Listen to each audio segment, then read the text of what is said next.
Hi all, welcome back to Sheeja's YouTube channel. ഇന്നത്തെ video എന്ന് പറയുന്നത് ഒരു ഡെസേർട്ട് ആണ്. വളരെ സിമ്പിൾ ആയിട്ട് എല്ലാവർക്കും വീട്ടിൽ ഉണ്ടാക്കാൻ പറ്റുന്ന ഒരു ഡെസേർട്ട്. എന്റെ ഈ ഡെസേർട്ടിന് ആകെ നമുക്ക് 4 ഇൻഗ്രീഡിയൻസ് ആവശ്യമുള്ളൂ. അതായത് എന്റെ ഡെസേർട്ടിന്റെ പേര് എന്ന് പറയുന്നത് ഗ്ലാസ് കേക്ക് ആണ് കേട്ടോ. ഗ്ലാസ് കേക്ക് ആണ് ഞാൻ വീട്ടിൽ ഉണ്ടാക്കാൻ പോകുന്നത്. അപ്പൊ നമുക്ക് ഇതിന് വേണ്ട ഇൻഗ്രീഡിയൻസ് എന്ന് പറയുന്നത് ഫസ്റ്റ് നമുക്ക് കേക്ക് വേണം, പിന്നെ വിപ്പിംഗ് ക്രീം, ഷുഗർ സിറപ്പ്, അതുപോലെ എനി ഡ്രൈ ഫ്രൂട്ട്സ്. നമ്മുടെ വീട്ടിലുള്ള ഏതെങ്കിലും ഒരു എനി ഡ്രൈ ഫ്രൂട്ട്സ് നമുക്ക് യൂസ് ചെയ്യാം. ഞാനിവിടെ കാഷ്നട്ട് ആട്ടോ യൂസ് ചെയ്യുന്നത്. ഈ 4 ഇൻഗ്രീഡിയൻസ് വെച്ചാണ് നമ്മുടെ ഇന്നത്തെ ഗ്ലാസ് കേക്ക് ഉണ്ടാക്കാൻ പോണത്. സോ നമുക്ക് നേരെ വീഡിയോക്ക് കടന്നാലോ. ഫസ്റ്റ് തന്നെ ഫിയോണയുടെ ഈ ഒരു വിപ്പിംഗ് ക്രീമാണ് കേട്ടോ ഞാൻ യൂസ് ചെയ്യണത്. നമുക്ക് ജാർ കേക്ക് ഉണ്ടാക്കാനായിട്ട് ഇവിടെ ഞാൻ 1/2 കപ്പ് വിപ്പിംഗ് ക്രീമാണ് കേട്ടോ യൂസ് ചെയ്യണത്. 1/2 കപ്പ് വിപ്പിംഗ് ക്രീം നമുക്ക് ബൗളിലേക്ക് ഇട്ട് കൊടുത്തിട്ട് നന്നായി ഒന്ന് ബീറ്റ് ചെയ്ത് കൊടുക്കാം കേട്ടോ. കൈ വിടാതെ തന്നെ നമുക്ക് നന്നായിട്ടൊന്ന് ബീറ്റ് ചെയ്ത് കൊടുക്കാം. നല്ലൊരു തിക്നെസ്സിൽ കിട്ടണ വരെ തന്നെ നമുക്കിത് നിർത്താണ്ട് കൈവിടാതെ ബീറ്റ് ചെയ്ത് കൊടുക്കണം കേട്ടോ. ഇപ്പം നമ്മുടെ വിപ്പിംഗ് ക്രീം നമുക്ക് നല്ലൊരു കൺസിസ്റ്റൻസിയിൽ നമ്മൾ വിചാരിച്ച പോലെ നല്ല കട്ടിയിൽ നമുക്ക് കിട്ടിയിട്ടുണ്ട് കേട്ടോ. ഈ ഒരു പാകത്തിലാണ് നമുക്ക് വിപ്പിംഗ് ക്രീം വേണ്ടത്. ഇനി നമ്മൾ അടുത്തതായി എടുക്കുന്നത് നമുക്ക് കേക്കാണ് വേണ്ടത് കേട്ടോ. ഞാനിവിടെ പൈനാപ്പിൾ കേക്കാണ് കേട്ടോ നമ്മൾ എടുക്കുന്നത്. നമുക്കതൊന്ന് ക്രഷ് ചെയ്തെടുക്കാം കേട്ടോ. ഇനി നെക്സ്റ്റ് എന്ന് പറയുന്നത് നമുക്ക് ഗ്ലാസ് ആണ് വേണ്ടത്. ഈ ഒരു ഗ്ലാസ്സിലാണ് കേട്ടോ നമ്മുടെ ഇന്നത്തെ ഗ്ലാസ് കേക്ക് നമ്മൾ ഉണ്ടാക്കാൻ പോകുന്നത്. അപ്പോൾ അതിനായിട്ട് നമ്മുടെ ഫസ്റ്റത്തെ ലെയർ എന്ന് പറയുന്നത് നമ്മൾ ക്രഷ് ചെയ്ത് വെച്ചിരിക്കുന്ന പൈനാപ്പിൾ കേക്ക് നമുക്ക് ഗ്ലാസ്സിലേക്ക് ആഡ് ചെയ്ത് കൊടുക്കാം കേട്ടോ.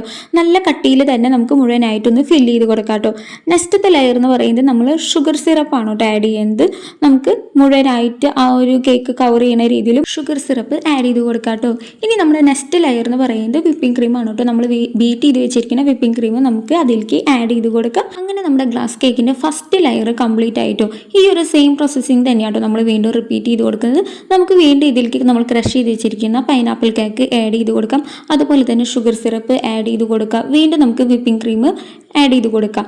അങ്ങനെ നമ്മുടെ ഫൈനൽ ലെയറും കൂടി ഇവിടെ കംപ്ലീറ്റ് ആയി വന്നിട്ടുണ്ട് കേട്ടോ. നമ്മൾ ഈ ഒരു ഗ്ലാസ് കേക്കിന് ആകെ കൂടി നമ്മൾ 2 ലെയറാണ് ആകെ കൂടി യൂസ് ചെയ്തത്. ലാസ്റ്റ് ആയിട്ട് നമുക്ക് ഈ വിപ്പിംഗ് ക്രീം ഇതുപോലെ തന്നെ നല്ല രീതിയിൽ മുഴുവനായിട്ട് നല്ല ഫില്ലിങ് ചെയ്ത് കൊടുക്കാം കേട്ടോ.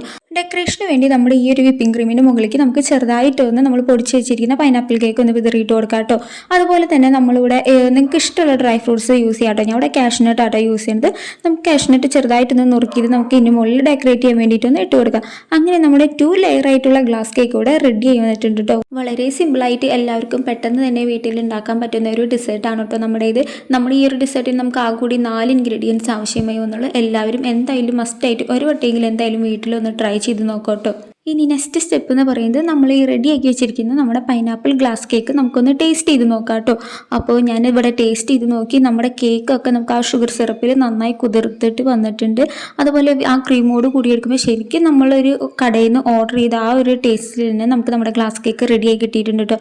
കൂടെ നമുക്ക് നട്ട്സും കൂടി കടിക്കാൻ കിട്ടുമ്പോൾ വളരെ ടേസ്റ്റ് ഉണ്ട്. അപ്പോൾ എന്തായാലും മസ്റ്റായിട്ട് എല്ലാവരും ഒന്ന് ട്രൈ ചെയ്ത് നോക്കാം കേട്ടോ. നിങ്ങളുടെ ഫീഡ്ബാക്ക് എനിക്ക് കമൻസ് ആയിട്ട് അറിയിച്ചോളൂ കേട്ടോ. അപ്പോൾ നമ്മുടെ വീഡിയോ ഇഷ്ടപ്പെടാണെങ്കിൽ നമ്മുടെ ചാനൽ ഫോളോ ചെയ്യാൻ മറക്കല്ലോ കേട്ടോ. ഇതുപോലെ വളരെ സിമ്പിൾ ആയിട്ടുള്ള റെസിപ്പി ആയിട്ട് നമുക്ക് വീണ്ടും കാണാം. Bye bye.